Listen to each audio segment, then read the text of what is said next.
gonna cause in Bejik Don. This old man used to say he got one mouth and he got 2 ears.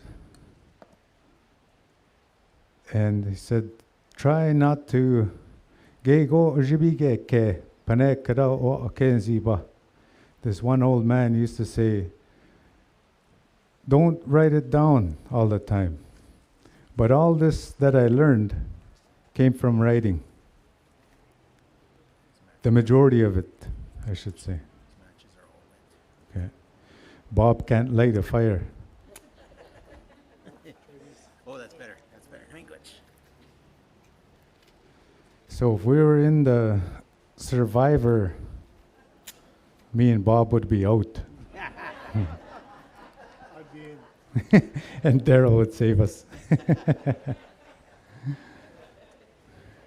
Daryl. Mabadash Migis Minwa Migis Jinkazok Migis. This one is a quahog. That one, the purple one, that's called quahog. That's where you get the purple beads. But if we cut this in half, this one's called a whelk shell in English, but in Ojibwe it's still called migis. So if we cut this in half, we can't though, that's my wife's. That we would get these white, there's a column in there. And in that column, there used to be a proboscis. And that thing would come out, and that's what it uses to eat. So these are actually real purple wampum. That's what this one is. So I want to end this white one. And Bob mentioned the Haudenosaunee people. Us Anishinaabe people, we call them Naudowek. And the Naudowek came up here. They came up here to fight, and they always want to fight, even today. Pat Medabi can tell you all about that. But the other thing that they do, that they shared with us, they call it a condolence ceremony. And they would say, I take this string of wampum, they would say, and I clean all the tears that you cried since the last time we met. And he said, I dry your tears for all the losses you've had in the last year, the last time we've met. I use this wampum to dry those tears. And so we look at this wampum and we think, how can a wampum dry somebody's tears? And then they said, I take this other string of wampum and I clean your ears. So you put them in your right in, you pull them out the other. So that we had ear waxing way before there was ear waxing. And then they would say, I take this and I move your heart into its right place. And I take the dust from your ears so that you hear my message. That's what they would say. And I dry your tears so that you can see what we're talking about. And then I take this as well, this string, and I take your heart and I set it aright so that there's no bad feelings. That's what they would say. So the other thing that they would say, there's a lot more to their ceremony that they would do, and this was done in and amongst us, not just Haudenosaunee people, but Mohegan people, Lenape people, Minoa Passamaquoddy people, and Anishinaabe people. All are Kenagiutai Chigamine. Chigamine means a great lake. Bejik Chigame. Chigamine means all the Great Lakes. Giutai Dash, all around the Great Lakes. That's what they used, even the Sioux people. The other ones that we were at war with a lot, the Sioux people and the Naudowek. One thing that they also would do is they'd use that feather, and they would talk about that they're going to use that feather to dry. They use the feather the same way that they use those wampum string. They say, we're going to dry your tears with that feather. We're going to clean your ears with that feather. And we're going to take that feather and we're going to set your heart straight. And then the other thing they would say, that your journey to here would have been long. And you would have walked along all these thorns and brambles, and they would have scratched you all up. All your legs would be bloody. And they said, they'll take that wampum string or that feather or the softest doe skin, and they would wipe that blood, and they would wipe those wounds, and they would care for those wounds, and they would take a salve, and they said, we'll make you all comfortable before we begin, before we start to talk. That's what they would say. We're going to do that.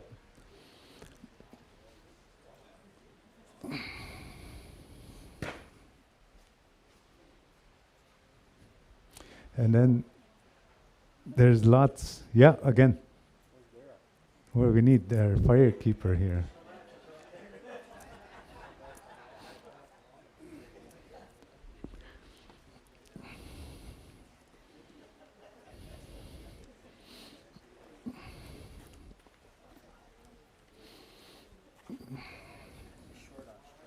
Yeah. So we have all these belts, and one of the things I was going to do was, if somebody's not here, Right here. Steve Pagel was we'll put them.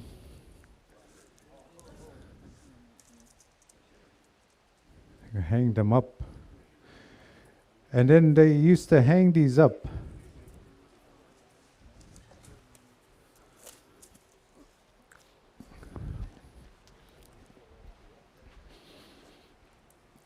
But they would have a pole, a cross pole.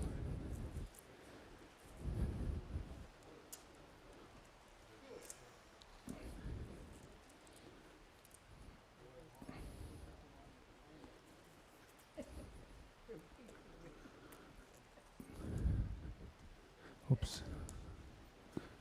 So they'd hang them all up. And that's the kind of thing. Now we have a library, or I guess now we got a playlist.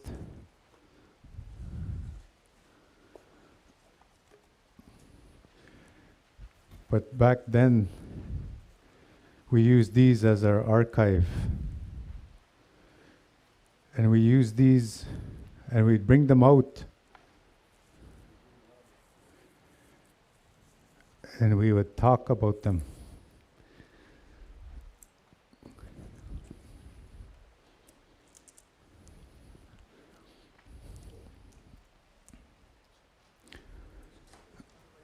So then this old miigwech.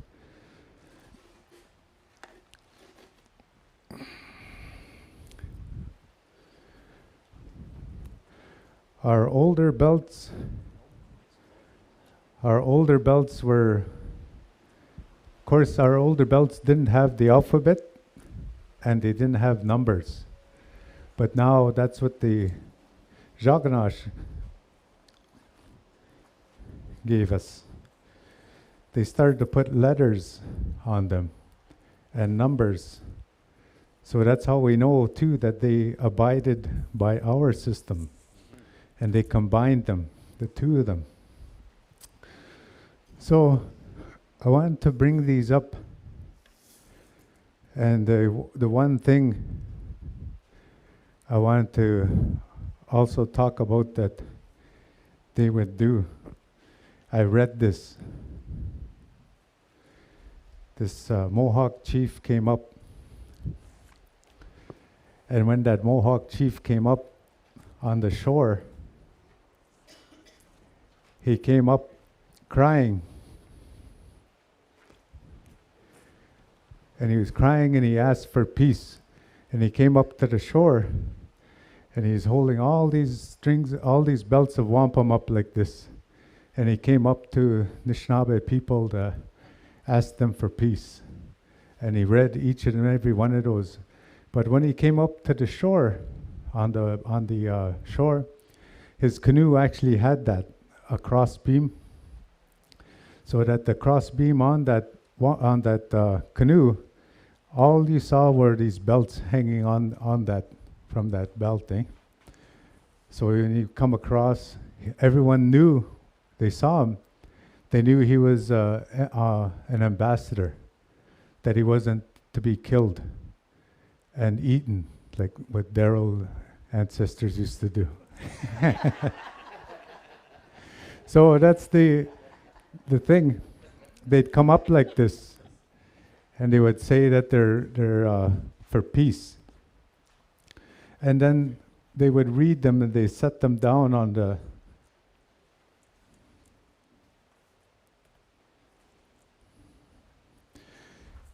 And so they knew, don't attack them. He's come in peace. And then they'd read them. They would read these belts, why each one had a specific message. So the other thing that I wanted to talk about, so I mentioned that one's called Migas, and of course we know here our friend Bob, that he's a Midday Wenine, and they wear that when they make their declaration, they wear that Migas, they call it, but it's a cowrie shell. But that one that I handed around, we call that one Migas as well. But if you eat a clam, you have clam chowder, that clam is called S. And then there's people in Christian Island and Chiging, knows when this name is still held. They say essence now, but it's SS. That means a little clam. But it's not the same. A clam is fresh water, and this Migas is salt water. So that's why, what's the difference, eh? But it's two different words for those two different underwater organisms. And Chajajago Gi da wakunda Nishnabe Widige Magan Minwa Ni Johnson Jigabik Gi da wakinja da wakunda Gooding Gi non dwa anwea bidas mosenit. So a long time ago they say that there was these people living on the shore, and it was a man and his wife and their children. And one day they heard somebody coming, and they saw them coming from a far away. The Bob say, oh, me exit. They saw this stranger coming towards them. Up to go, Kenose. This person was very tall. He said, tall as a tree. And he kept walking to them. Up to go, they got really scared how big this person was. They could see him from across Lake Nipissing. And he come walking across, and he's just huge, tall. And then as he got closer, the man didn't know what to do, to take his kids away and hide. So they did try. They went and hid. Kizowok. And then they heard this big stomping sound too. But it also had a bit of a ring. It was ringing. And so they thought that must be who that's coming here, making that sound. And they could feel that earth kind of shake too. So they were really scared. Gita pape. So they looked out from where they were. Gimozabe. Maba Barb Nolan Penekida, that Gimozabe. So he looked out they looked out in secret, and they saw him again. That one, he came closer. And as he got closer, he got smaller. He was getting smaller and smaller. So then they thought, I don't have to be afraid of this guy. But he give meal, don't give mon dan keko. Give mon dan. He's carrying something on his back, and there's things sticking out. So by the time he got real close to them, he's just a regular man. He comes to them, And so they're still kind of scared because they were like, well, how come he was huge from afar, but now he's regular size? And then he says to him, the stranger, Miegizit, that stranger says, Ha, nichke, benadamo shin, ganad na, mishkike, chimshkike. He says to him, come and help me. We'll go get medicine. We're going to go get some big medicine. That's what he said to him. And that guy says, oh, kaya go nin. No, not me. He says, I can't help you. Kaya go nin, not me. That guy says, no, you're the one that I was told that could help me. So they said, you're really fast. You're supposed to be a fast runner. Ah, Ganamago says, maybe I am. I don't really think of it that way though, he says. He says, well, on tomorrow, Ganamajame, we will leave tomorrow, he says. That man. So, Mabadasha, Widige Magan, Gijibakwan, the woman cleans, she cooks for them. They eat. Mabadasha, Gizagaswaya, the walk gondak. They end up having a smoke together. They smoke a pipe. Then they eat. And then they decide they're going to go. And then that lady actually made some moccasins as well. She says, Wasa dash ganajame. We're going to go very far. Ganama madasogon dash 10 days away. So the next day they started walking. They walked as far as they could. And that man, the Anishinaabe man, he brought his bundle with him. And in his bundle, he had different feathers, different kind of feathers. That's all he had. So they walked. They wore out that first set of moccasins. Then they kept walking again, grabbed another set of moccasins.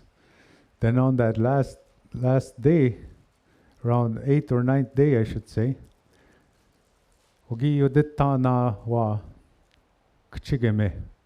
they came to a big lake, a great lake. They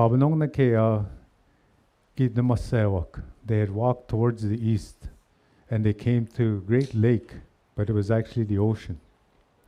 And they saw there, off in the distance, it looked like a mirage too. Mabadash Nishnaabe. Meanwhile, Miegizit, the Nishnaabe and the stranger, they both looked.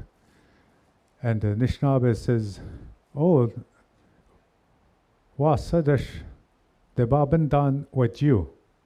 Waju means a mountain. He says, off in the distance I can see that mountain. He says, Mino de Wanajaying. Is that where we're going? Says, Gai Auzano with you. That's not a mountain, though. Waba Mishe Waba Makwa. Awe. That's the great white bear. He says, and that's the one we're going to steal that medicine from. He says he wears it like this, around his neck. Shkemat dash. Go deck. And there's a bag that hangs there. And in that bag, kinege go mishkike. All kinds, nochke go bindik. All kinds of medicine in that bag. He says, we want to get that. So they make a hurry up, quick canoe, and they go across. And still that man, the stranger, whenever he sets down his bag, you just hear a big boom. And that Anishinaabe thinks, who's this guy anyway? What is this? And that thing looks a bit red that he's carrying. So they go over there, and that bear, Naba, and he has his head right to the lake, to the shore. And his paws are in the lake. And then that stranger says to the Anishinaabe, You see, when he sleeps right at noon, your job is to go over there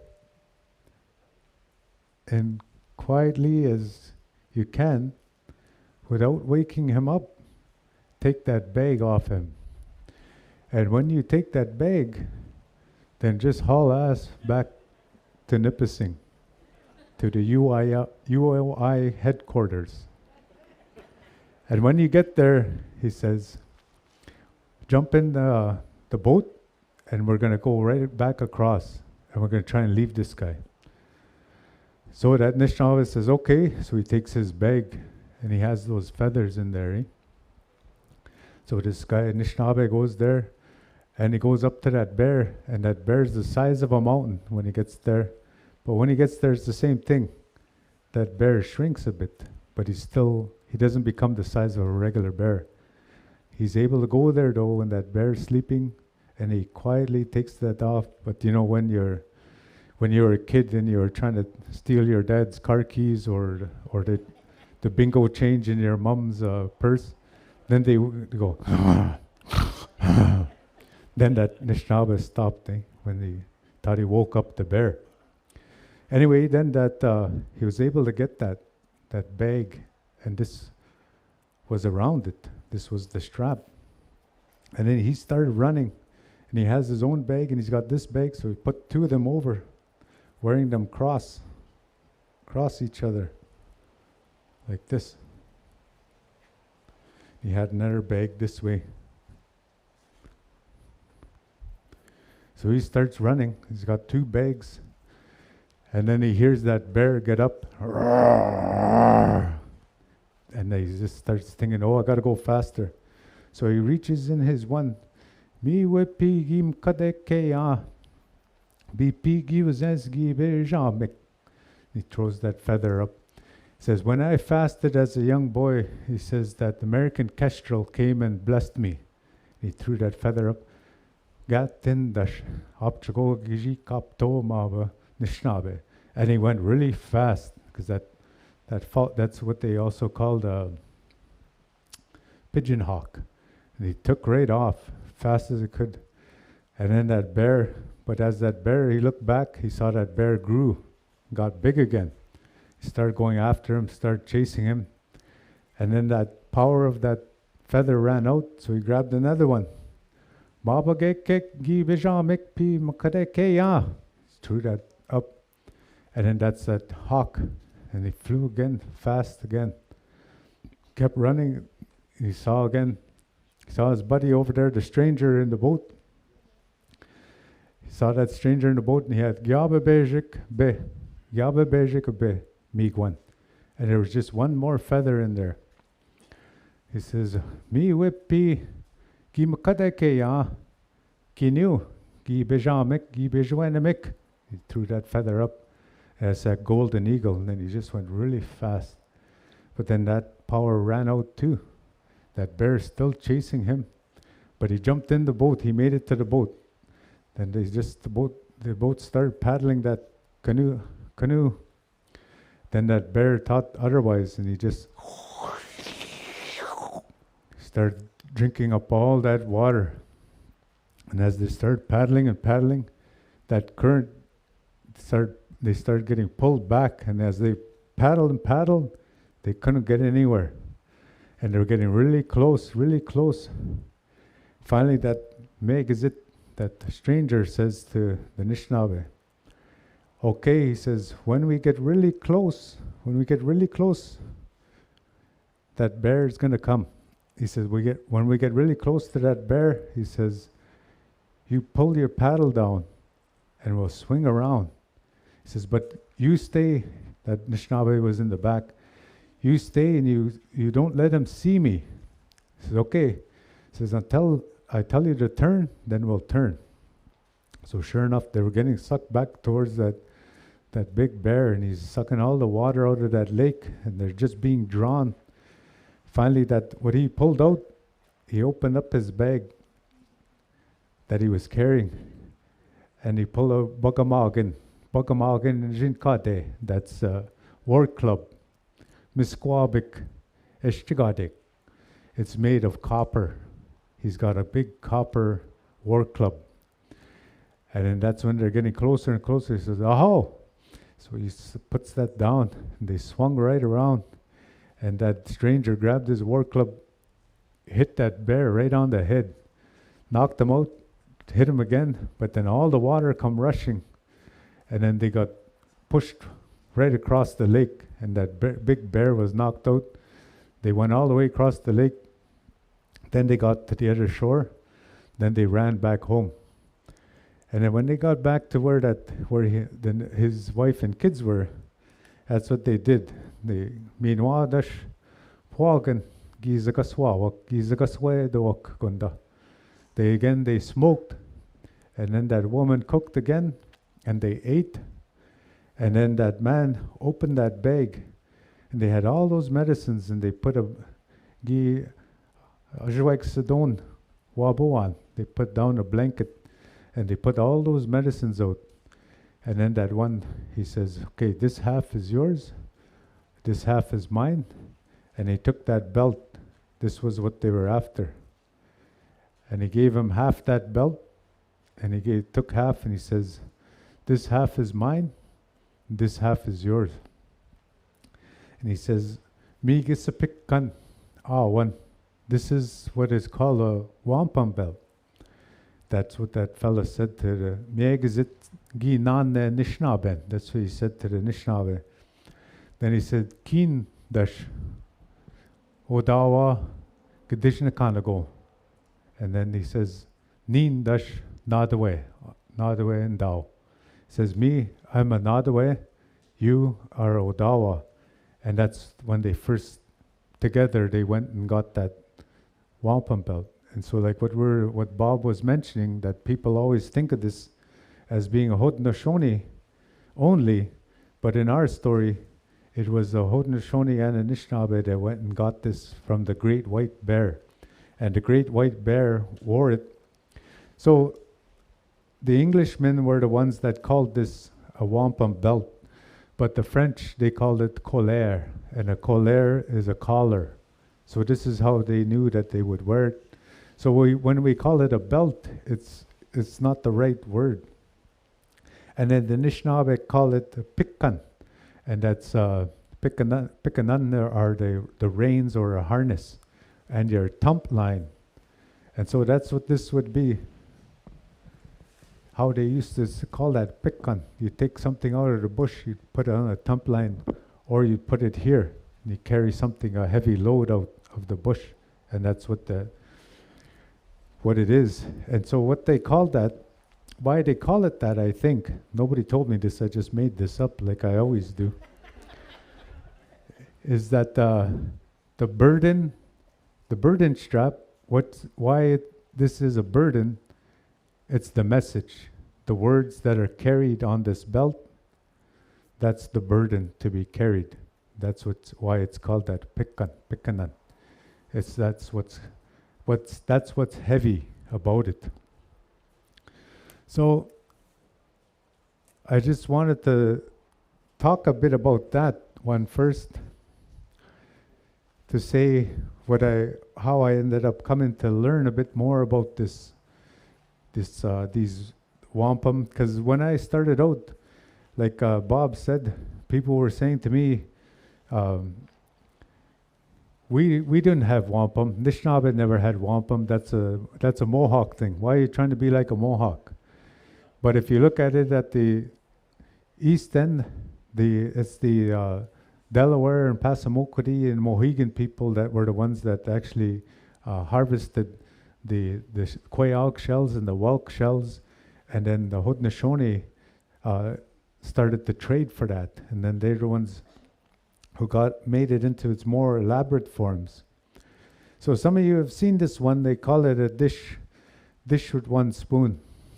And right now, what we talk about, people will say that all our land is shared, and that everyone has the right to hunt and fish off the land, and that's what this means, they say.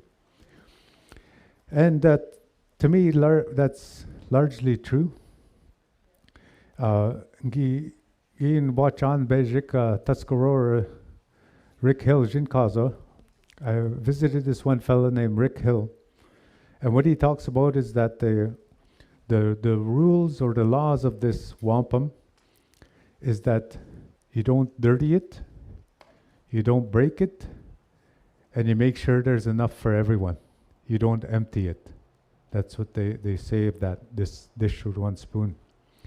But what they, in the Six Nations, at that time, 5 nations, when they founded their confederacy, that's what they said, that their peacemaker took this dish, and he said that all those 5 nations were to have their land in common. And then they said that these white ones in here represent a beaver tail. And then for us, this was written down,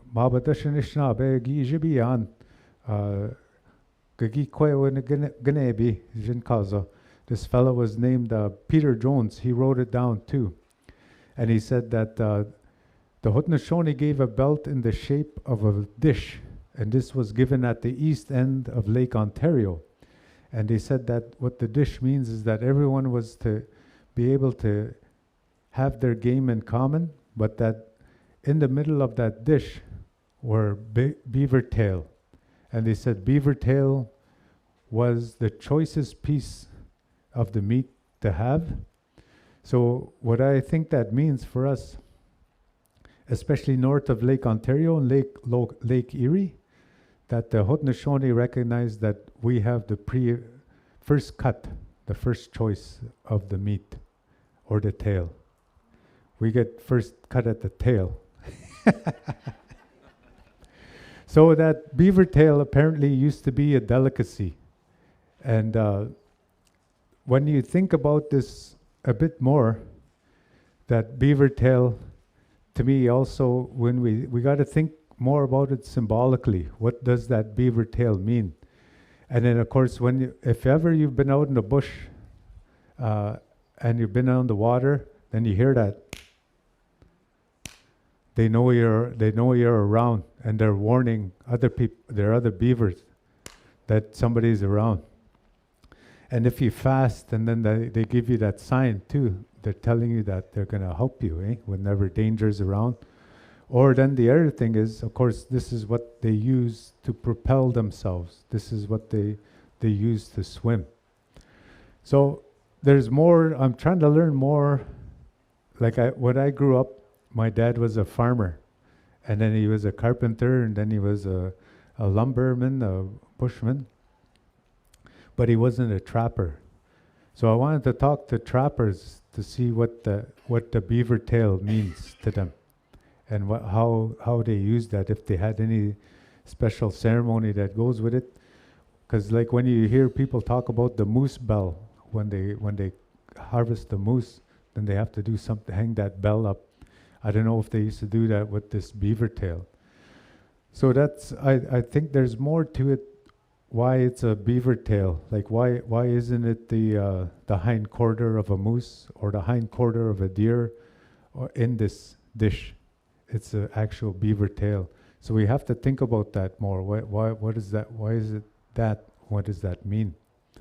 So this, we would say, now you hear people call it Godot Naganana. And of course, you know that noggin means a dish. But then if I say this is your dish to Glenn, I say Godot Noggin. This is your dish, Godot Noggin. But if it's my dish and I say Ndo Noggin, it's mine. But if it's our dish and I'm talking to all of you, that's when I say Godot Noggin and na.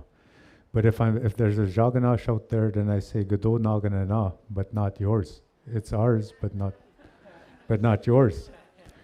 So that's the part that we have to really start to think about as well, how we refer to this, our dish, and then they say with one spoon. So that's what this symbol means.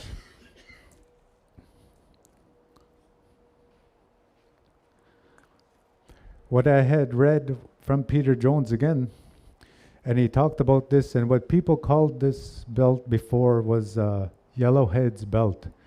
But I didn't like calling it Yellowhead's belt, although he was a great chief at the Narrows, Minjikaning. But what happens is people, if it's named after their ancestor, they end up thinking it's theirs. That now that was my grandfather Yellowhead, that means that belt is mine. No, it isn't yours. It was the whole nation, that's who it was given. He was the caretaker. So what Peter Jones had written was that there was a wampum belt and the Haudenosaunee had given it to us, asking us for peace. Because so in the 1600s, the Anishinaabeg and the Haudenosaunee, they really fought and they killed each other. And then at first the Haudenosaunee had the upper hand and they chased us a bit, some of us. Apparently they chased, where's Bob? They chased the Nipissing all the way up to Long Lake. But they didn't chase the Odawa and Ojibwe from Manitoulin. We just stayed there and held that. We didn't move, but the Nipissing went way, way far away, ran way, way ahead. Anyway, actually they said they chased a lot of us towards Mississippi. And then we regrouped and we regrouped and then we fought and we pushed them back. But they had guns first. That's what they said, they had guns first. So then we pushed them back, and then you have these different places. There's a place on the south shore of Lake Superior called Point Iroquois now, but it's Nadawe-Oganing. Nadawe-Oganing, that means Iroquois bones. And then at Mount McBean in Sagamuk, that's called Nadawe-Ojing. And Nadawe-Ojing means the mountain of the Iroquois. And there's a bigger story that goes with that. But basically that the Haudenosaunee were killed at this place called Quequecajawang, and that's a little Detroit. And then they killed so many of them, the bones sank, but there's all these underground tunnels. And those bones that sank, they went under that tunnel and they went all the way on the top of that Mount McBean, which is now what we call Nadawe-Ojing. But there's a little lake up top that mountain. And all around, Giotai is all giggling, Kanan Tenon. All these bones were all around that lake. And that's why they called that place Nadawe-Ojing. Anyway, years later, in the 1800s, there was a sawmill there, and all the pieces of sawdust and the scrap wood also ended up at that lake, even though that was down there, that sawmill. It wasn't on top of the mountain, it was at the bottom of that lake. Then you go across, there's another place called Ashidopkisining, and that's Willisville, Ontario, in between Espanola and Birch Island, by Whitefish Falls.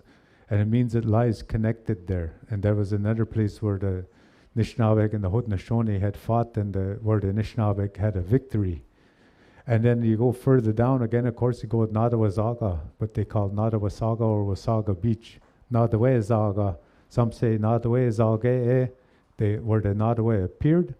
Others say Nadawezagada. And Zagada is a river mouth, and then Zalging is the same thing.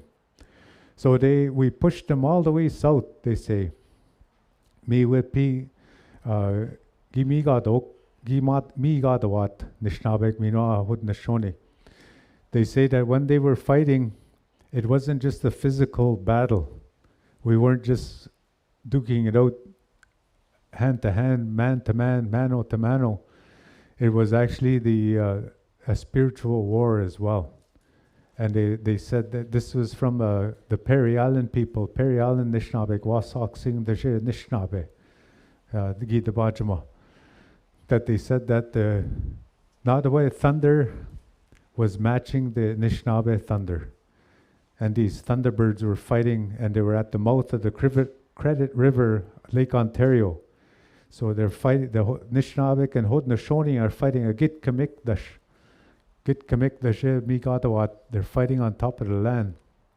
And then in the sky, that's that thunderbirds that are fighting. The Haudenosaunee thunderbird and the Anishinaabe thunderbird.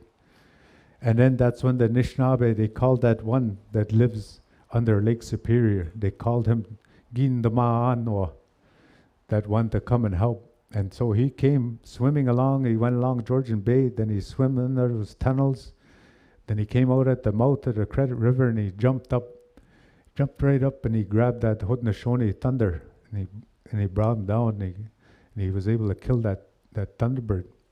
And then that's when the Anishinaabe won that war. So then that's when the Haudenosaunee gave us a belt like this.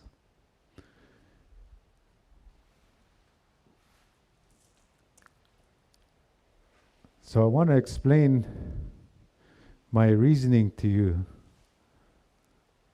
These two are the same. This one I had made first, and then this is the one I made years after thinking more about it. Same story, same talk on the wampum belts. So the story is that Peter Jones recorded that Yellowhead had these belts in his possession. And when he had these belts in his possession, he said that the Haudenosaunee had given it to them and they renewed it. And when they renewed that belt, they said that the belt had the road of peace going through the whole place. And that's why there's a white road of peace going through this belt. And that it doesn't end, it goes all the way through. It would be continuous. That's what that means. Then they said at the first place, they said our ancestors, Gimishum Sabinanek, Giskaanan, Shkude Khan, that our ancestors met at Sault Ste. Marie at Baoting, Haudenosaunee and Anishinaabe, and when they met there, they decided to make peace. And when they made peace, they ignited a council fire there, and that council fire would burn forever, as long as the earth lasted. Then they said our ancestors together went south and east, and they went to Manitoulin Island, Nidominis Singh, Gike Nokshkawak, Gimishum Sabinanek. Our ancestors, our grandfathers then stopped at Manitoulin Island, and at Manitoulin, they too again ignited a council fire there. And at that council fire, they said it would burn forever. But the Haudenosaunee and Anishinaabe ancestors, they said they placed there a white fish. Gai Ausi Tikamek, not the species whitefish, but Gigon Wayapshkizit, a white fish. And they said that white fish represented Bin de Ewin, purity of heart, white-heartedness, goodness to each other. They said that's what that represented. And then they went further south, and they went to an island across Penetanguishene Bay, and over there our ancestors, Gimishum Sabinanek, Nadawek, Minwa, Nishnabek, together they ignited a council fire on that island at Penetanguishene Bay, and they said it would be ignited and it would last forever, as long as the world lasted. And it was there, they said, that they placed that beaver, a mick gi sigaza ode minishating. At that little island, they placed that beaver. And they said that beaver represented wisdom, Wakawin, that all the actions of our ancestors were done in wisdom. That's what that represented. Then they went further east to the Narrows, Menjikaning. And they said at Menjikaning, our Gimishum Sabinanek, again, they lighted another council fire. And at that council fire there, they placed that white reindeer. And that's what they call Wabadik, white reindeer. But some thought it was a Washkesh, but that's different. Washkesh is a different deer. That's a white-tailed deer, but this was the reindeer. And it was at the Narrows Menjikaning that this was kept. But what they said then, they kept there, they said they also placed a dish. And they placed a dish at the Narrows, and that they said that it was going to be the duty of the caribou to keep this talk. And that's how they would say it. They would refer to the wampum belt as the talk. This, they said, the caribou were to keep the talk, and that caribou represented superiority. And they said they placed a dish there with many spoons around the Narrows. And they said they said one of the spoons that was placed there was for the Haudenosaunee. But remember, it says one spoon was left for the Haudenosaunee. There were other spoons there for different Anishinaabe. And then the last place they went, that was at the mouth of the Credit River. And they said that's where, again, there's a tall pine tree there. Ginwakazit, Jigwak. There's a tall pine tree there that our ancestors placed on top of there, Megazeh, that bald-headed eagle. And he said that that bald-headed eagle represented far-sightedness, but also quick flight. And then they said there they also placed a dish at the mouth of the Credit River. And if that eagle ever saw any danger or enemies approaching or sickness, that eagle was to fly and tell that white reindeer at the Narrows, fly and tell that beaver at that island Penetang, fly and tell that white fish at the Manitoulin, and then fly up and tell the people at Bao Ting. So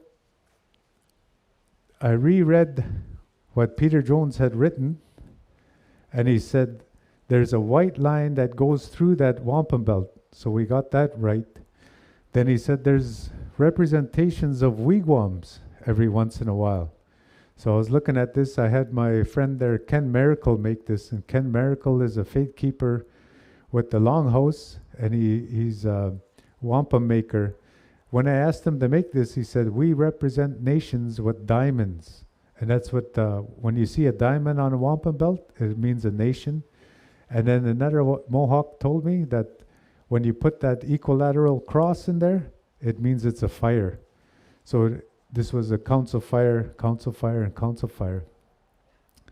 But thinking of this, when Peter Jones said there's a wigwams every now and then, I thought this would look more like a wigwam, and it's a hexagon. And another hexagon, and another hexagon. And then here, so here this one was Sault Ste. Marie, Manitoulin, then the island Penetang, and then the Narrows. And so we put that dish.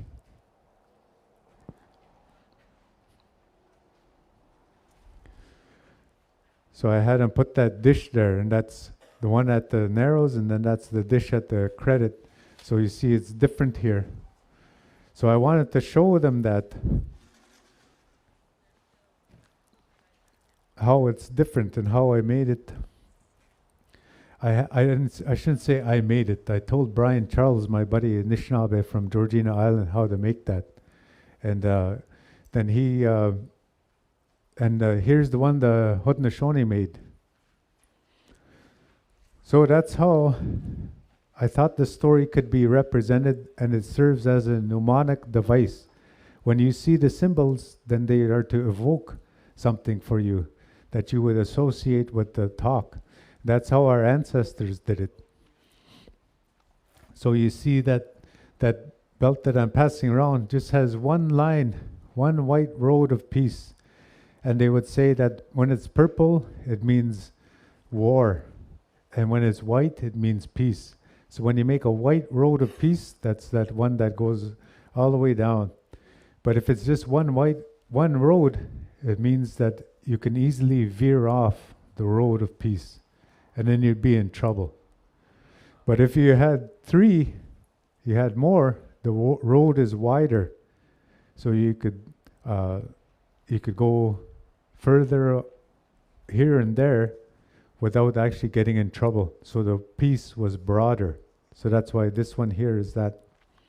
This is supposedly called the Ojibwe Friendship Belt, and supposedly was given by Joseph Brant to the Anishinaabeg.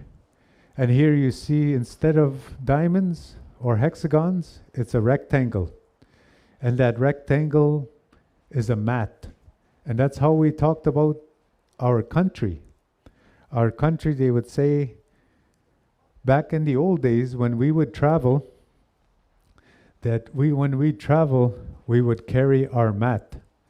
So that if we got stuck somewhere, we'd just put our mat down and we'd sit on it or we'd sleep on it. And it's like if you're camping now, you take your sleeping bag, but back then it was a mat. So whenever you read these diplomatic speeches, they would say our country, but they'd actually say our mat. So the mat referred to our home, to our bed, to our country, to our territory.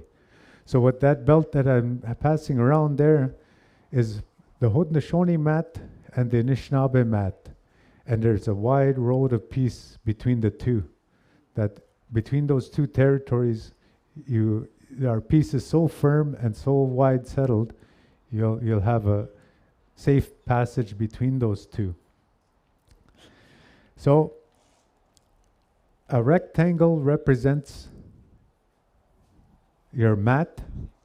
And what I wanted to also mention is that when I said that I had reread Jean-Baptiste Siganak's Ngigin Dan Anchminwa Ngigin Dan Jean-Baptiste Gigadowen. In 1851, they were talking about that they were going to stop giving the presents that they was for this 24 Nations belt.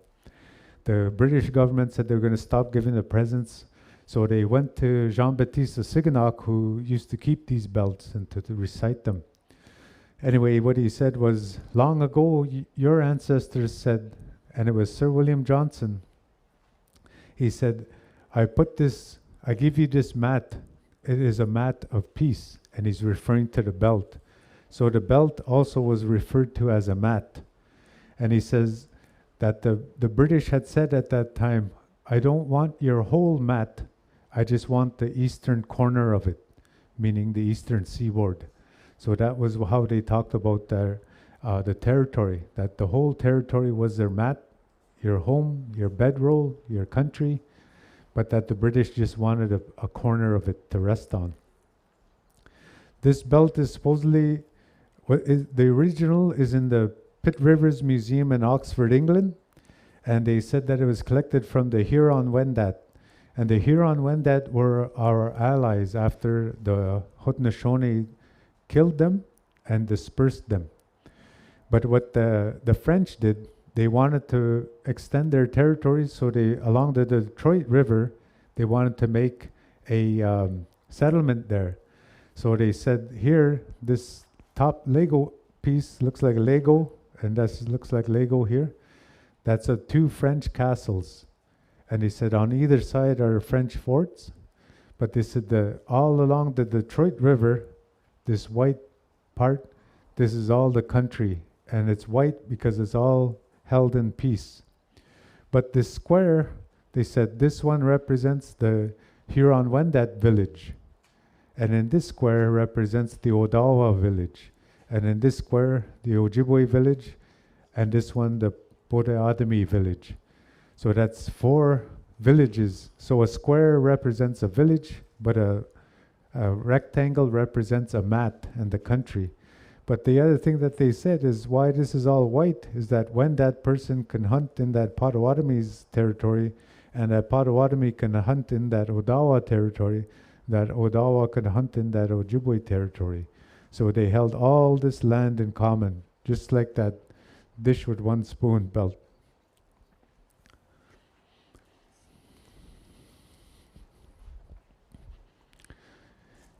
This is another belt that's at the Pitt Rivers Museum in England, and the fellow who collected it from a place called the Anderden Reserve or Brownstown, and that Anderden Reserve is south of Detroit, and there was a Wendat reserve there. Anyway, the keeper of the belt said that this just represents 3 nations. But then the guy who collected it says, I think it means that when the Huron-Wendat, when there were 4 of them, the 3 of them invited them to come join the 4th. But what I think it is, and of course here I'm making stuff up again, is when the Huron-Wendat is the 4th one, but I think this is a belt, they call these a road belt. And when that white road of peace goes through, that means the people have a free pass through a country. And so I think the Ojibwe, Odawa, Potawatomi gave this to the Huron-Wendat, said you have free passage through our country, you're our ally. And so that's what the road goes through this means.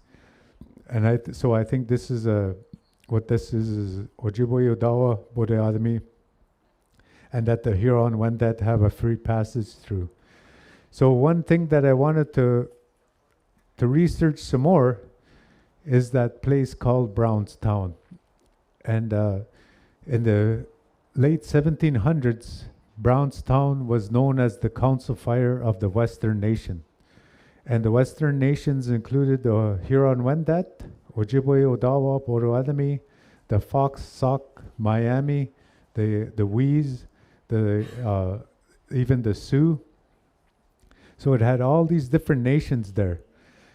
And that belt with the diamonds on it, it is said that there was a belt that the British had given us after 1760.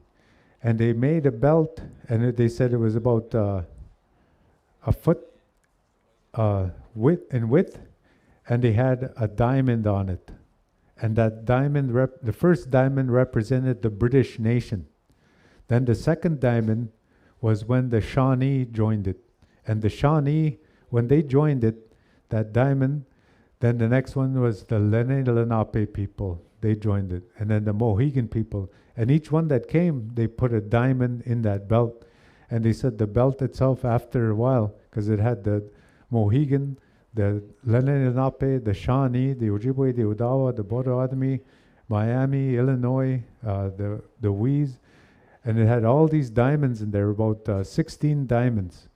And that's how long this belt was. And it actually represented that Western Confederacy. But we don't know where the original is anymore. So all these belts here, some of them have been researched, and some of them are in, like these ones are just, there's just drawings of them left. But that's what a diamond meant, was the nation. But it also meant the Council Fire. So sometimes when you read these belts, you got to know the symbols, what the symbols mean on there.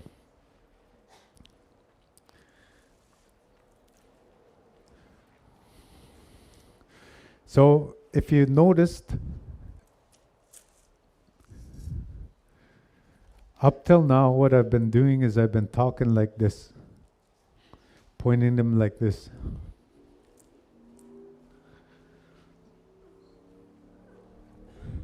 And I've been pointing like this, eh?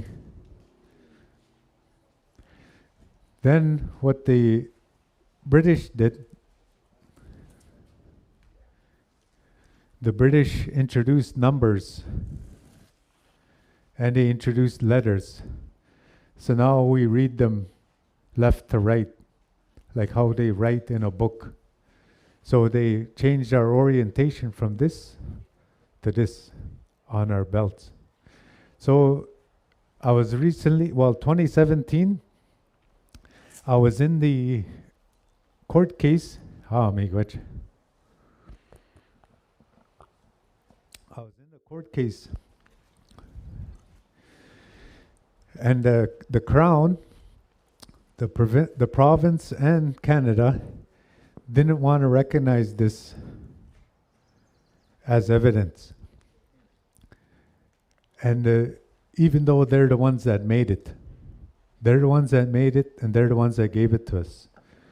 And the one thing that, again, what Siganock said was that he says, it's a great little speech. I find that it's really packed with meaning.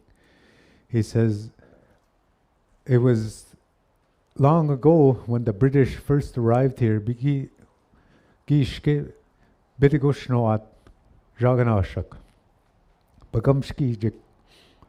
And he said, when they arrived, they were being killed. And they asked us for peace, he said. And then it was at Niagara where Sir William Johnson summoned all the Anishinaabe to come around.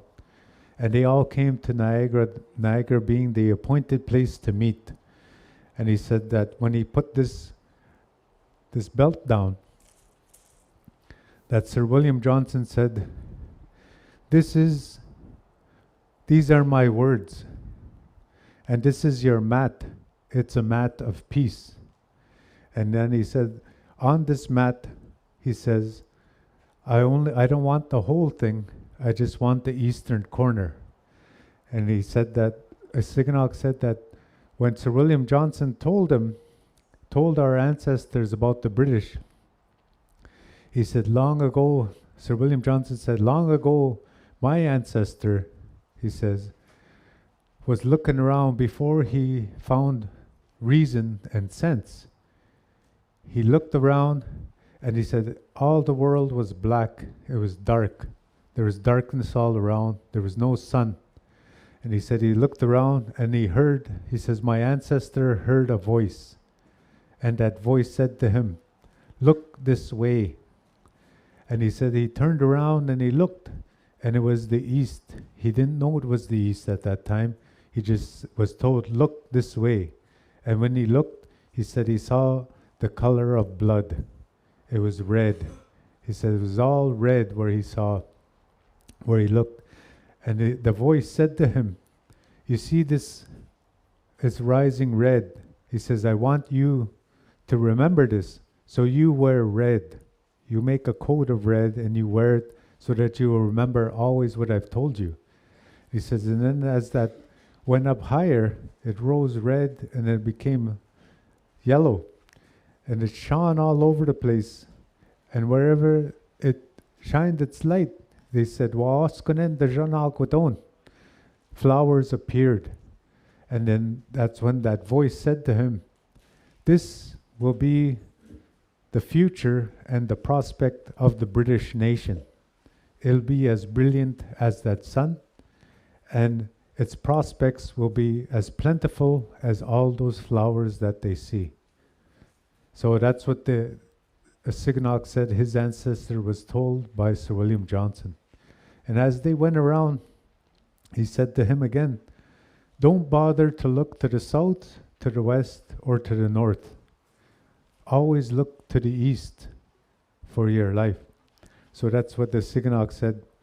So when we went to court, their expert witnesses said in court, do we really believe that Sir William Johnson told your ancestors that God spoke to them?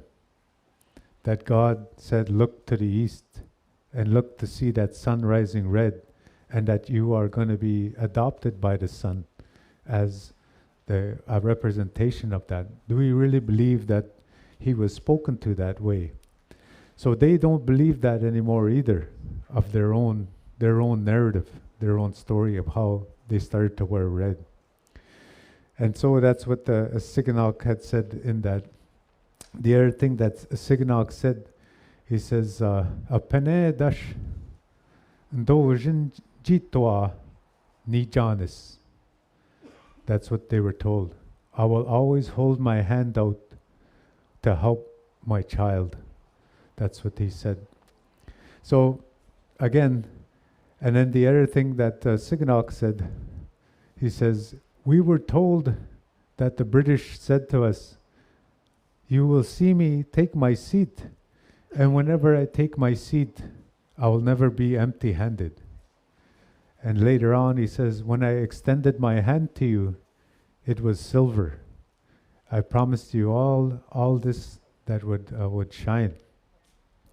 So that was what was part and parcel of this promise.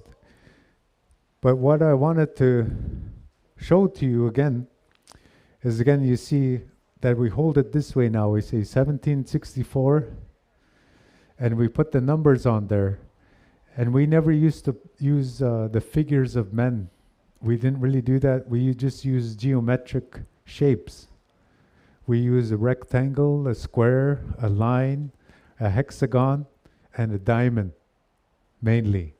But we still were able to keep what we say, gigadawin, the talk. We keep the talk on here. And it was by knowing what that symbol was. But not only that, it was that we talked to each other and we told each other what it meant. And then each of us here remembered what parts of it were. So that's what they said they used to do, is if they would go to a meeting, the chief had his orator. So ogema minwadash natawet. This is a word they used to use for an orator, netawet or netagigada, the good speaker. That was the orator. And then the one who actually kept it was Mijinawe. And the Mijinawe was the one who kept this and assisted with the pipe as well. And then we had, of course, a Gigadowan, and that's a speaker too. So these were the ones that were kept this. And then although I'm, where did our chief go there? Our Grand Chief. Well, when Wadase was Grand Chief here, we would call them Gigadowanene and John Bokaj. Gigadowanene, sorry, Ogema Gigada. Ogema Gigada. And that was a temporary position where when there was a Grand Council, they elected a chief to speak on behalf of the chiefs. And that was who was called Ogema Gigada, chief speaker. And so then these were the ones that would talk. But here, if you notice, inside that hexagon is the shape that looks like that dish with one spoon. So you look at this here, put those over, and you see inside that hexagon, it looks like the dish is in there. And so I mentioned this to my buddy Rick Hill, and I said, it looks like that the dish is inside there. And I said, you could actually probably, I said, when I first started reading this of course is after Pontiac's War. And I said, I used to read this belt left to right, and I knew that this end was incomplete. You see that diamond isn't complete. And I said, okay, that means that it knows that something was on beforehand. It acknowledges there was a past. But then you look at the other end, that chain link isn't complete again. And it means it's going to go on into the future. That it has no beginning and no end. It's acknowledging that there's no future.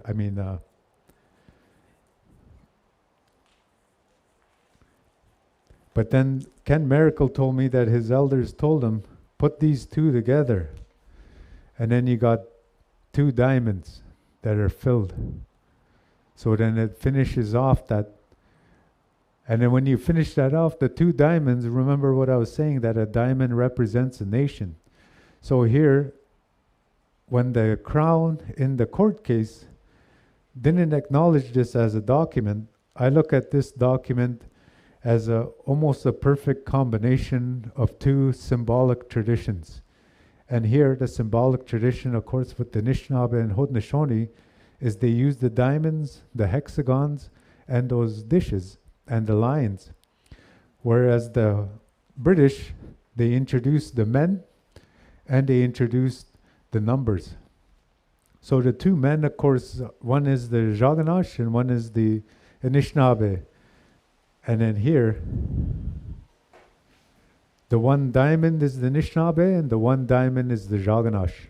So that's what this represents. So they deny this document, that it is a document, and they deny that it is a gigadoin, a talk. So they don't want to acknowledge this, and they keep saying that isn't really one.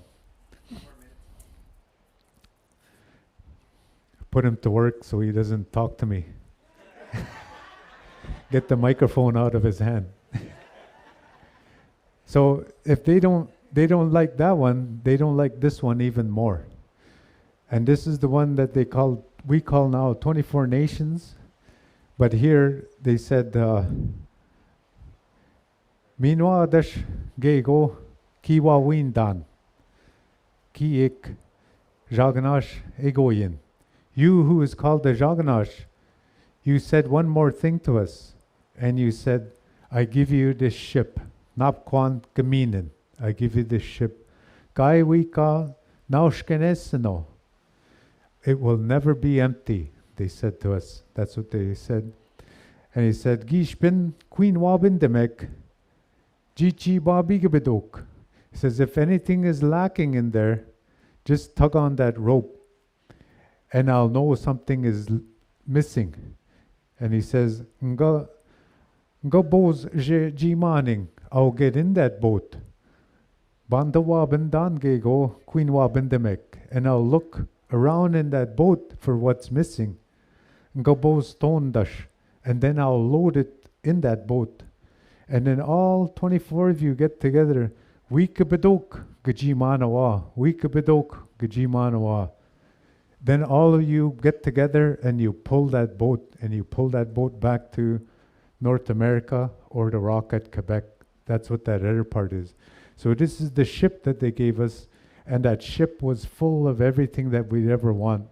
And that rock at Quebec or is all of North America, and these are the 24 nations that were the allies of the British. So what I want to conclude with is that when we look at these two belts together, and then that third one, can you pick up that other one, Bob? Yeah. So when you have all these together, here, Daryl. So when you have all these together, this one is the first one, and then this one is the one added on, and it makes it stronger. It makes this one stronger. And then this one is also supposed to be part of it. And you see here they used our symbols, but all this talk here is now what we want to have to bring them back to the table. And when we talk about reconciliation, then this is when we say we're pulling on this boat and it's supposed to be full, and bring this all back. But what was in that boat as well, people talk about this here as our sovereignty or nation-to-nation relationship. But I say this, what was in here, in this boat, was ammunition, ball, shot, gunpowder, guns, fish lines, nets, net thread, cod lines, mackerel lines, fish hooks, sewing thread. That means our Aboriginal right to hunt and fish. They recognized all of that. And they were giving us these presents from 1764 to 1854 each year. And that's why this belt and that belt are even more important than just nation-to-nation relationship, because it actually represents everything that they kept giving us is what their acknowledgement of who we are and what we do and what our place is on this Mampi Shike Minising Ejnekadek, what's called that. So I think I'll leave it there. Mi gwachgi bizin de mekkene enchiek Mampi namadbeyek. Yeah.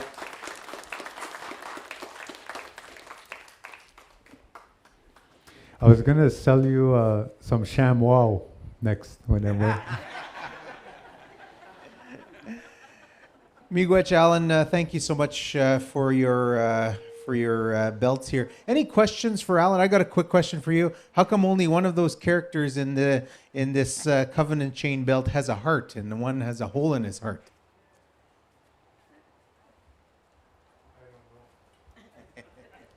I don't know. I don't know if it was a drawing. If that, when they did the drawing, see how what he's talking about here is this one looks more like the Valentine and this one looks like the diamond. I don't know if that's supposed to be the Jaganash and the Anishinaabe. And I've wondered that too, but I've never been able to find the right answer there. And whether what we copied it from was a rubbing that was done when Jean-Baptiste Siganak was the keeper of this, a priest by the name of Reverend Hallen. He did a rubbing, and then he did a drawing, and then he counted every bead and every row. So that's why we know this is like an exact replica. But what I'm not sure of is if when he did the drawing, if it was supposed to be that one missing and this one not missing. So it might be. I'd like to say that only one has a heart. Yeah. The other thing I'm going to ask Alan is in the Eternal Council Fire belt, how come? What's the significance of the moon of wampum there? So I didn't get to mention that, but they said that here they affixed a moon of wampum on there, and then they said there was a representation of the sun in there, and they said that it's to represent all the actions of our ancestors was done under the sun, under the watchful eyes of the sun, which is of course the creator. And even these belts that I talked about, when they recite that speech, they say that they say that Sir William Johnson had said to us at that time, Nashke ni Johnson duk, Kishem na do na non dak ejigano ninagok. The Creator hears how I am talking to you. Then another part they say, Nashke kusha ni Johnson duk. Says, Kishem na do non dan ndikit. He hears what I'm saying. So that's what this represents. That it's the under the watchful eyes of the Creator, and that's what the sun, of course, represents. So that on there is supposed to be that's what's drawn. Thanks, Bob. I forgot about that. Oh, miigwech. Big round of applause, please, for Alan Corbier. Miigwech. So, miigwech, Alan, and thank you for allowing us to hold those belts. That's a part of our history, and now that you've shared that with us, it is a part of our connection to our life as Anishinaabeg.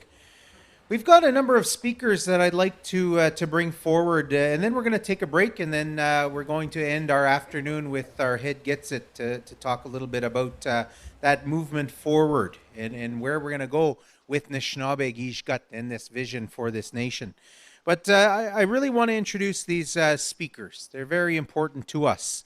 They are really a continuation of the family of our Confederacy leaders. We as a Anishinaabe nation, we refer to ourselves as a nation. Our Gitsit Ba has made that very clear to us. But we are also part of a broader confederacy. We're the heart of a great confederacy that shared these belts, that had those relationships. And we have representatives of two families here, and one family wasn't able to make it here. I do want to acknowledge my Mide brother, Steve Pego. He is of the Saginaw Chippewa. He is there over in the community. He wasn't able to make it, but he's of the family of Boniac, of Obondi Ayug. It's he who stops the canoe. Is that name of that Poniac family. He was the last of the Anishinaabe leaders to really, in a very strong way, to stand up, to say that this isn't right, that these policies, this way of life isn't right. And he forced Great Britain, forced them back. And that's what led to that royal proclamation in 1763. The acknowledgments in that history that this is Anishinaabe land, that the lands in North America are Indian lands, was a result of Chief Boniac, by Gimop Boniac. So I want to acknowledge Steve Pego. If you're watching, Steve and family from Saginaw Chip, I want to say miigwech for you for your work in bringing that forward. Our first speaker to talk a little bit about their involvement and their family's involvement is a representative of the Shawnee or the Shawnoo family. They are considered their own people as well, but they are a part of our confederacy. They're a key, not just an ally of the Three Fires and Anishinaabe, but a leader. A very strong leader when it comes to those relationships and that work. Patricia Shawnoo is of Ojo Dena, which is Kettle and Stony Point First Nation. She is a strong leader in her community, knowledge holder, and very much a great spokesperson and teacher when it comes to that of her ancestor Tecumseh. He's of the Tecumseh family of the Shawnee, of the Shawnoo. Family and clan. So please welcome Patricia Shawnoo. Do you want to be the shorter one is over there.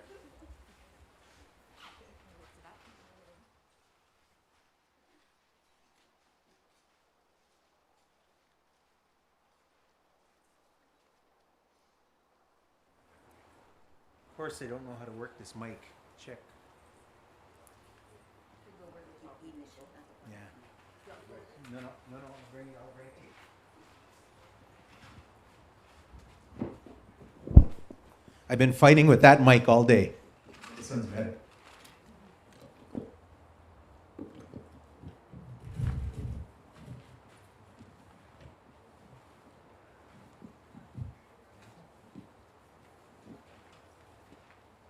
I said I'll go where the short people go.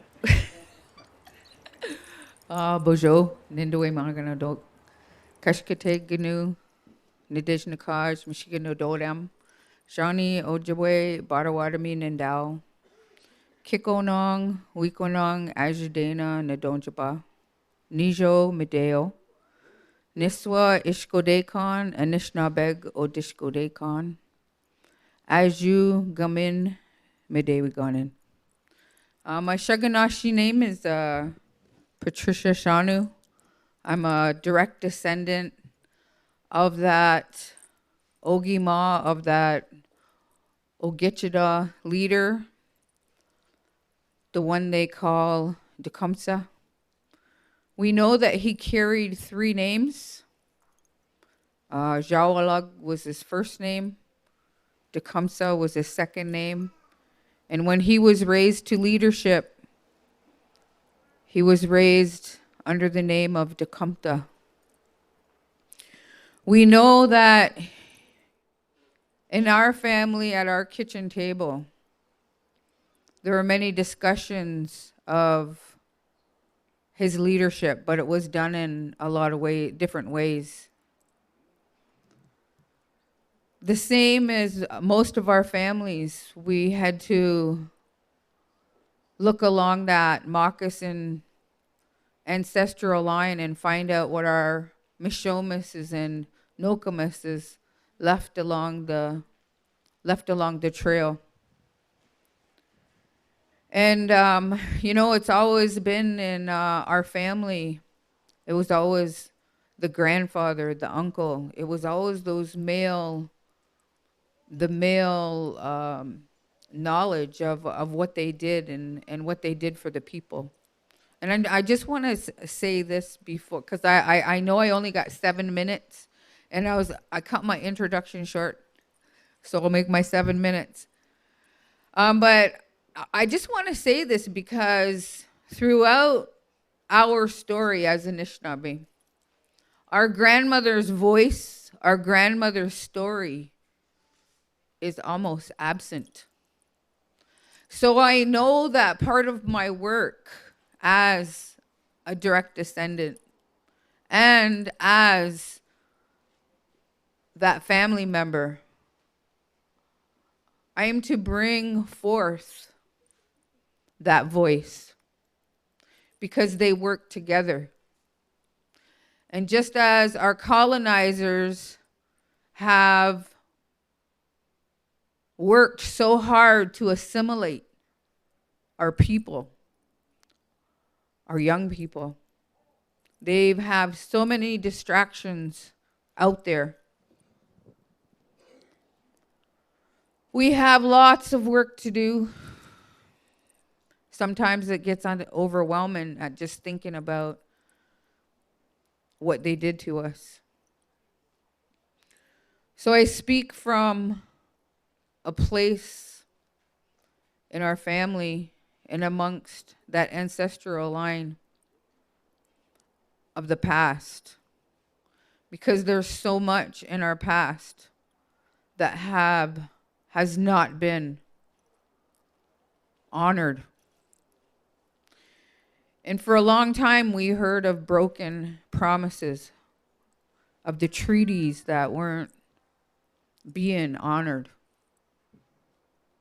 I come from a kitchen table that I heard aunties and my kokums that would talk about they weren't supposed to enter into any treaties. And sometimes it's hard to speak from this place because we're in an era that we hold them responsible for making those agreements. When I can recall some of the discussions, and a lot of you in this leadership knew my uncle, Norm Jaunuba. He was the last male in that generation that carried the Tecumseh bundle. And he too suffered from intergenerational trauma. And some of you might have seen that. Some of you might have witnessed him sitting in the council meeting, sometime hearing things that brought him to tears because he just couldn't he didn't have all of that strength that he needed because those things weren't repaired. And, you know, he didn't have any sons of his own. He had adopted children, which we took as our family. So he was the last one that was handed down the responsibilities to take care of that Tecumseh bundle. For not only for our family and our community, but for the nations. So when he looked around to see who was listening, who was going to be that next one to pick these things up, it was me and my sister, my eldest sister.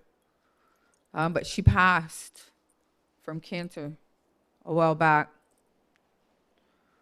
So when we went out on a tour, we were supposed to be out, going out and inviting other nations to a gathering that was being held. And it was on that gathering I was up in Bad River, where this Eagle staff was put together. And my uncle came to me in a dream, and he told me he was getting ready to go. So I traveled back to our community, and I learned that he went to the hospital about 3 days before that,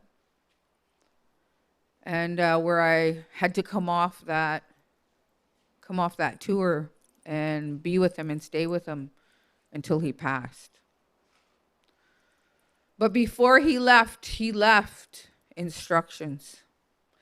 Before he left, he made his peace, and he made his final feast dish in his prayers for his family and for his life work.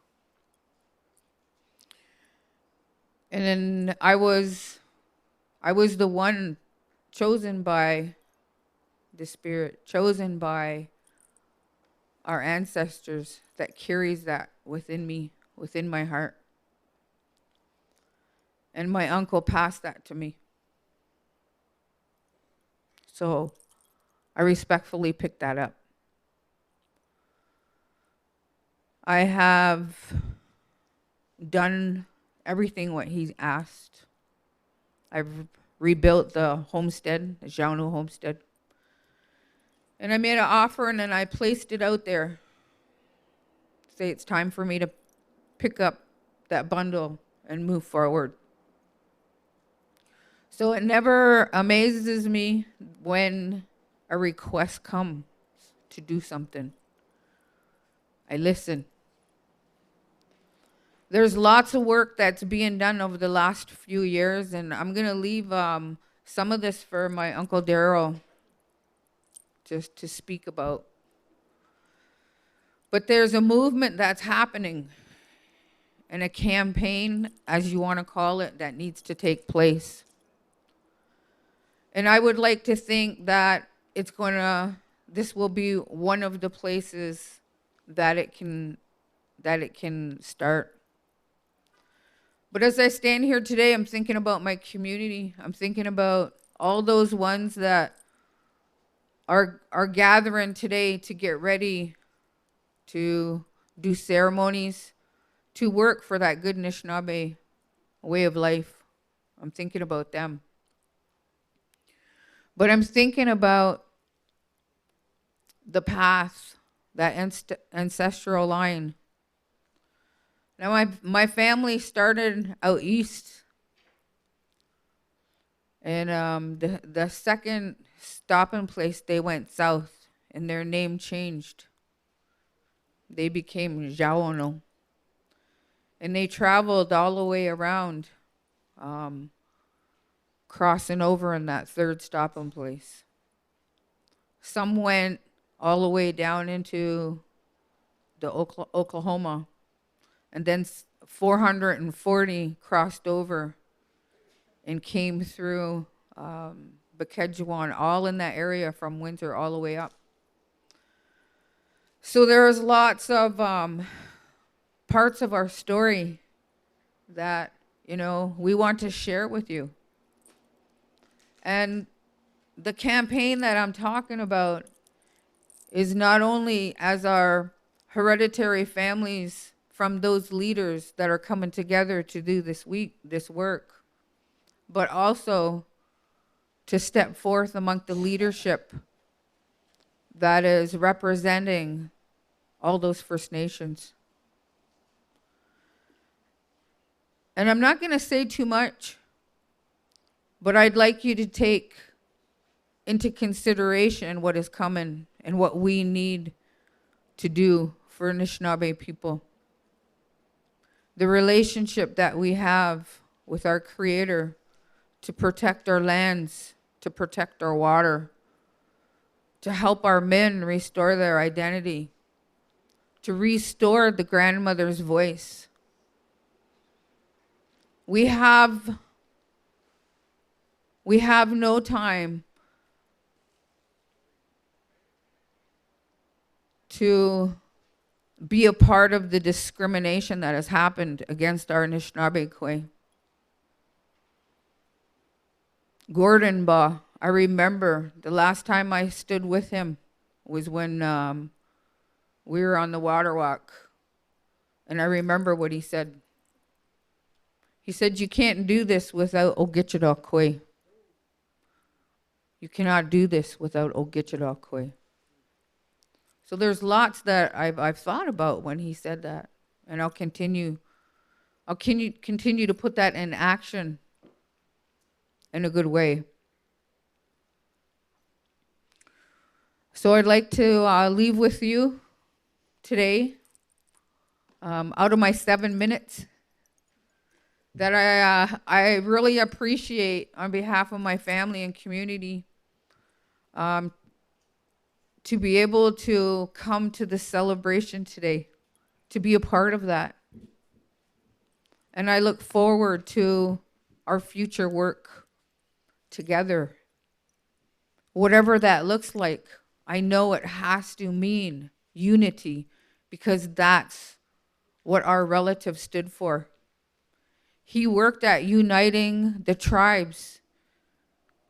He would not participate in treaties because he couldn't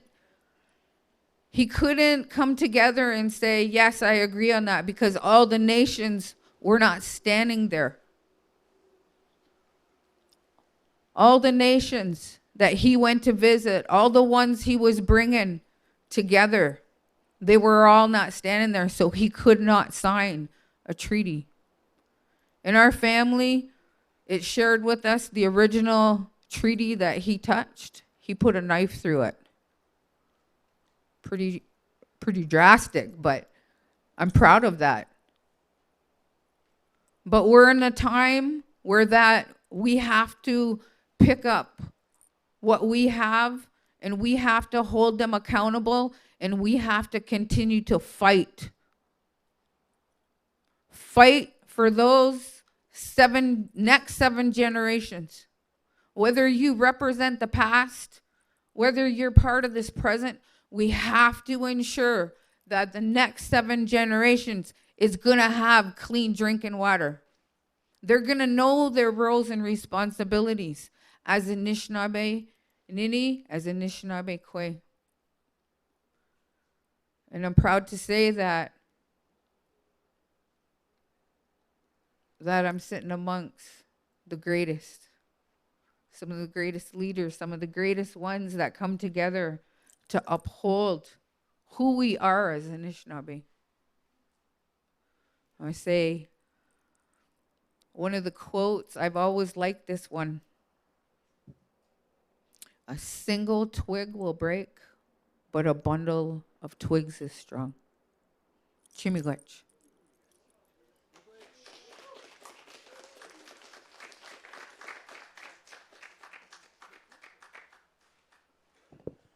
Miigwech, Patricia, thank you so much. Very strong words from a strong Ogichida Kwe. And I think, that's something that we need to celebrate as well, that those Ogichida and Ogichida Kwe that at some point need to stand up as well. we have to stand up, we have to do our work, and we can do that in peacetime. But we also need those that will lead us, not in war, but being strong to stand up, as our head gets it will talk to us about later. So I want to acknowledge that. I want to talk about this woman that's here with us, and in particular her father, Shingwak Ba, Dan Pine, Dan Ba. I was a very young man when Daryl Busno was a young man. Got a chance to learn from Dan Ba, and the continuation of not only that knowledge, but that vision that brought us to this point here. That we wouldn't be celebrating this Nishnawbe Gishgak if it weren't for Dan Pine, if it weren't for our teachers in that way. So I'm going to call and ask Doreen if you'd say some words, or is Daryl going to speak? This man needs no introduction. He is past chief of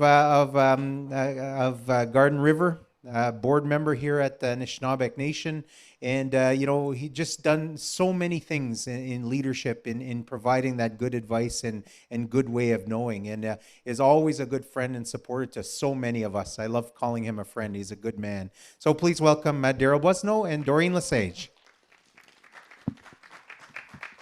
How me got Your helper there. yeah, I do. Doreen Pine Lesage, there's no cause Kanzi Bidon Jabaj, Chakando Dam. I'm the great granddaughter of Chief Shingwak. And my pa, Dan Pine, everybody called him Pa, was the youngest grandson of Chief Shingwak. So I just want to say that I'm very happy to be here, Chinendam, Tibijanin.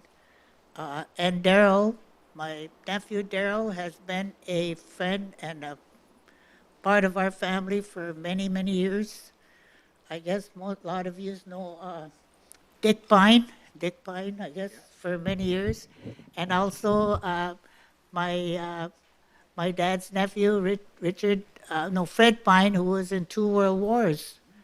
So Daryl is just going to say a few words that we jotted down there, and just to let you know that I'm very happy and proud to be here and have Daryl with us. And I also have my daughter and my granddaughter, so there's 3 generations here of Chief Shingwak.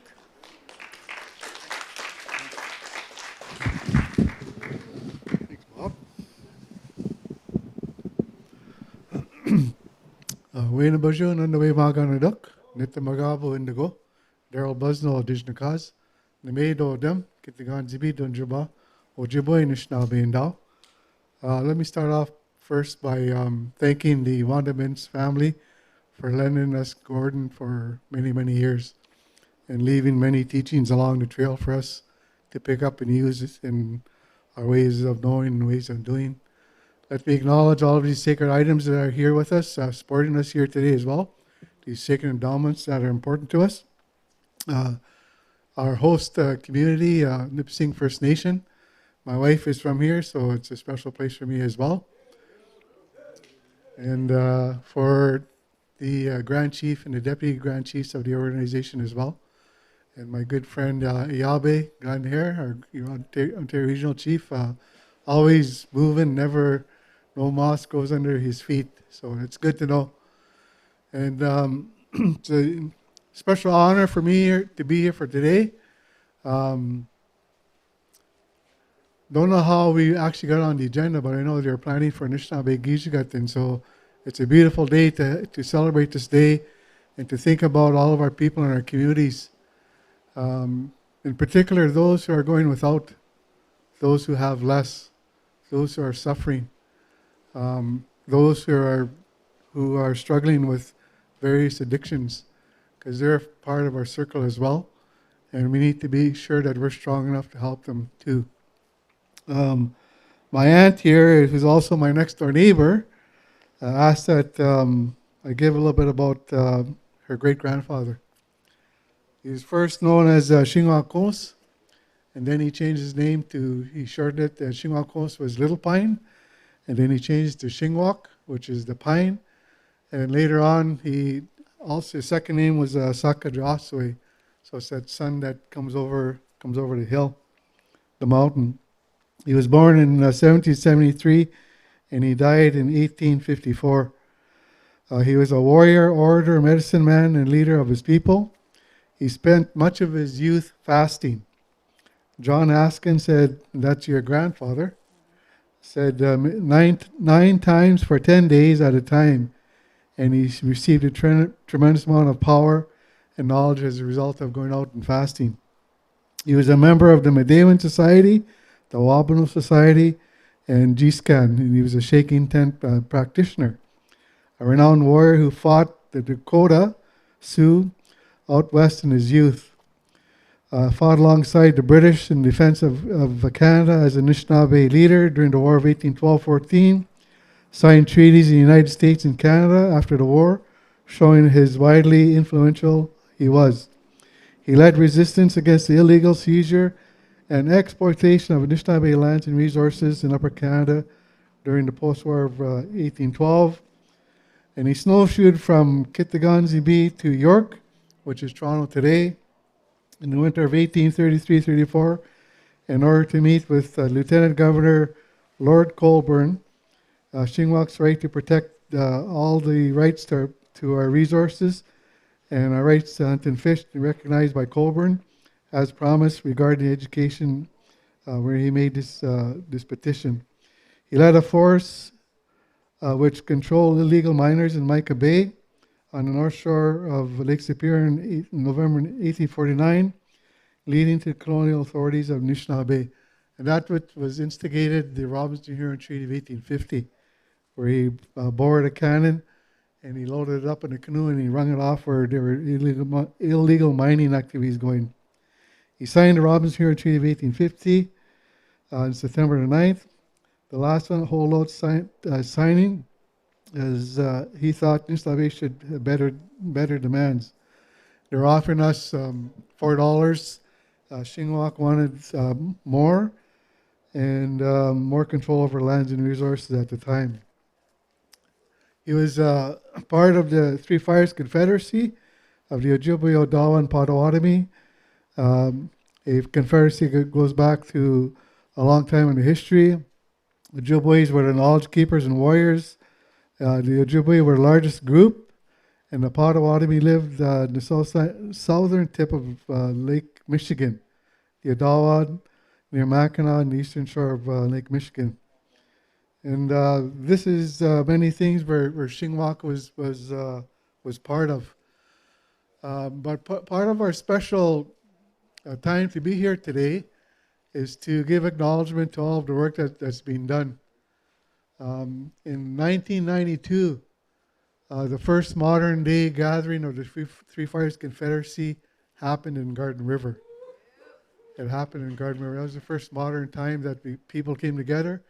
And it came as far away as Manitoba. We had a huge contingent from Seguin. Over 300 people came and joined us for this gathering. And since that time, there's been a lot of work that has been done. In 2007, we had another gathering in Garden River where the Three Fires came together again. And I got to say that was probably the most spiritual time that I ever participated in. Because, like this day wagon that's sitting in front of us here today, and that Confederate song that was rendered, we heard that in Garden River as well. And when the delegation came from all over and danced in with all of these Eagle staffs, I swear to the Creator that everybody was 2 inches off the ground. People were floating coming into this session.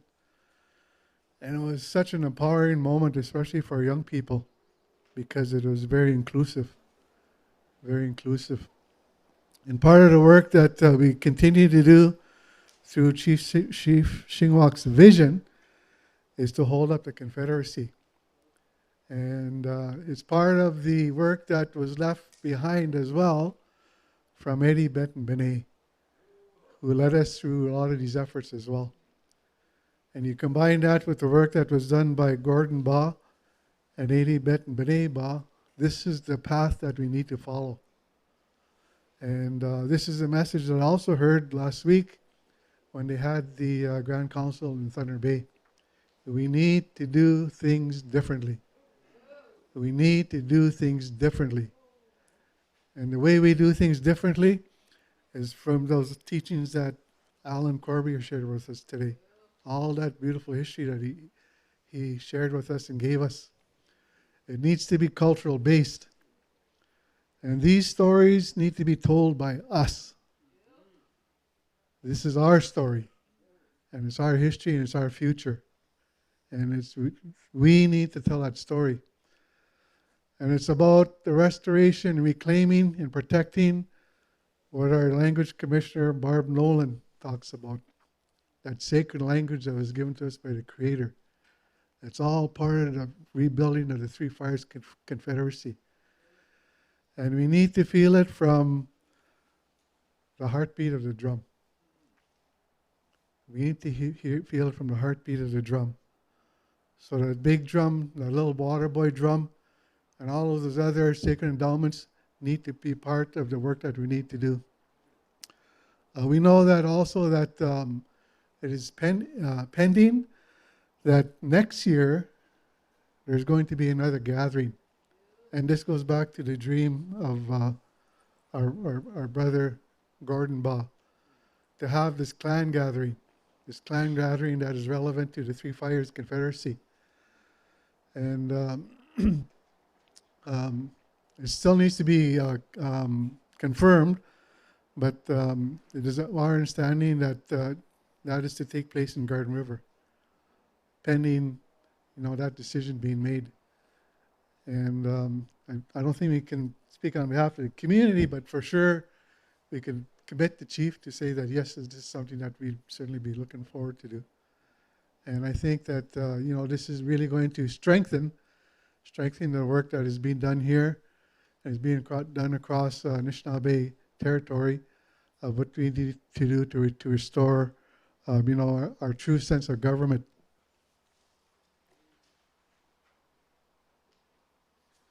A friend of ours, Patricia and ours, and many others, and Doreen, Jerry Fontaine, former chief of Seguin, who is now Dr. Jerry Fontaine, wrote a book, Our Hearts Are as a One Fire. And within this book, he talks about the Three Fires Confederacy. He talks about Shingwak, he talks about Tecumseh, and he talks about Pontiac. And he talks about it from the lens of not something that he researched in a colonial book, but he actually went to each family and talked to all of the descendants of all of these three great leaders. And this is a book I'd recommend if people are interested. I think you can get it on Amazon, or the other way, just Google it. I guess you'll find it somewhere. I guess I don't know where, but I just truly recommend this. Hopefully you all get it because my name's in there. So again, we want to thank Bob for facilitating today, and I think that's our purpose, Pat, is to come here and to share a little bit of what we're doing, acknowledging Steve Pego as well. It's part of this effort, and it falls in line with the work that has been done here within the Grand Council, is the restoration of this original form of government that we have. If you could ask them to order the book through a bookstore, try and make it a number one seller. Order it through a bookstore because they're trying to make it number one bestseller. Amazon. But it is such a beautiful thing, a beautiful life that the Creator has given to us, each and every one of us, right? We have this wonderful spirit in us. And it's always a pleasure to visit our communities because we are welcome with open hearts. And we know that we're given the best. We're given the best seats here when you come to Nipissing. We got the best food and the best friendships, right? And we need to continue to build upon that. our children deserve the best, right? And out of all of what they deserve the most is love. And we need to tell them that. We need to tell our children that we love them. Because those are words that some of us never heard. We never heard that, I love you. So we need to tell that. That needs to be the core message, I think, that comes from the gathering, right? Bringing together the clans and rebuilding the Confederacy. So on behalf of my aunt, her daughter, her granddaughter, and our other family members from Garden River, who are also descendants of Chief Shingwak as well. Lynn Pine over here is a granddaughter of Chief Shingwak. And our language speaker, Barb Nolan. I want to thank you for having us here and for sharing all of your wonderful blessings with each and every one of us. And we look forward to the opportunity, should it present itself, to have the clan gathering in Garden River. I'd be happy to do that. No, miigwech.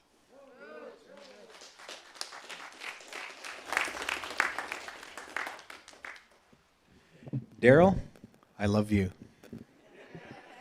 And I do. He's my brother. So we're going to take a break, but I'm going to ask folks that are joining us in the on the live stream, if you are one of those 12 First Nations that are celebrating Nishnawbe Giishguk today, we want to see your photos. We want to share your photos.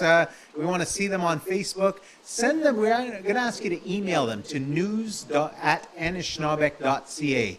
news@anishinaabeg.ca. And even if you see this after the fact, and you're going through and you're re-watching it, please do send those even after the fact. We'd love to be able to see that, and it'll be published on the Anishinaabeg News as well.